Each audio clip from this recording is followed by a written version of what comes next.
Баршаңызға сәлем, менің каналыма қош келдіңіздер. Бүгін осындай жеңіл өпілдек болып шығатын профитролидің рецептімен бөлісетін боламын.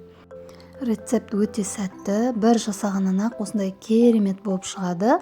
Видеоны соңына дейін қараңыздар. Осындай асты қалың ыдысқа суды құйып аламыз және де оны газге қоямыз. Оның үстінен сары майды салып, осылай араластырамыз. Қайнағанша осылай араластырып аламыз және де тұз саламыз үстінен. Оның үстінен шекерімізді салып аламыз. Және осылардың барлығын біркелкі болғанша, сары май ерігенше араластырып аламыз. Енді оның үстінен ұнды саламыз. Ұнды мен 3 бөліп салдым. Оңай араластыру үшін газымызды жай қойып қоямыз астын. Және осылай жақсылап ұнның ешқандай түйіршіктері қалмайынша араластырып аламыз. Екінші бөлігін саламыз. Тез араластырасыздар, өйткені астында газ жанып тұр. Және соңғы бөлігін салып, жақсылап енді қамыр болып біріккенше араластырамыз. Отымызды өшіреміз. Осындай әдемі қамыр болды.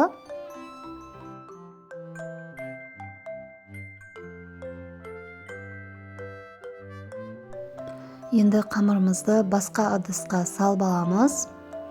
Және де сәл ғана суығанын күтеміз. Қол күймейтіндей кішкене ғана жылы болған кезде бұған қазір біз жұмыртқа қосамыз. Ыдысымызға жұмыртқаларды жарып аламыз.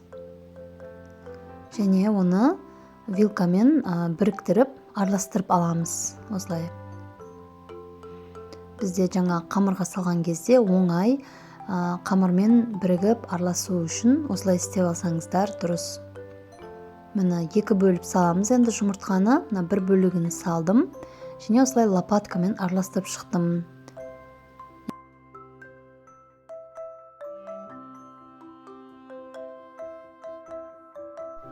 Осылай міне қамырмен жұмыртқа біріккенше жақсылап араластырамыз. Енді жұмыртқаның екінші бөлігін саламыз. Оны да енді жақсылап осылай лопатканың көмегімен араластырып аламыз.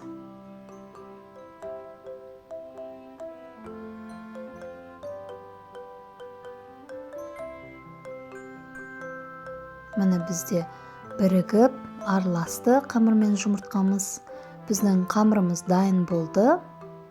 Енді осындай 336 деген насадка менде. Осыны кондитерлік қапшыққа салып аламын. Және жаңағы қайнатпалы қамырымды кондитерлік қапшыққа саламын.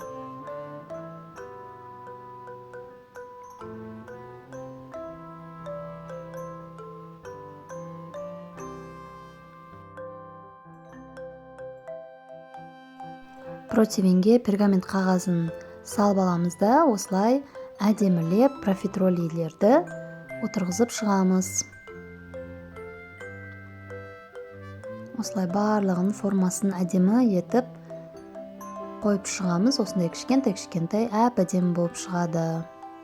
Шамамен 30 шақты профитроли шығады. Енді осыны 180 градуста 15-20 минут пісіріп аламыз.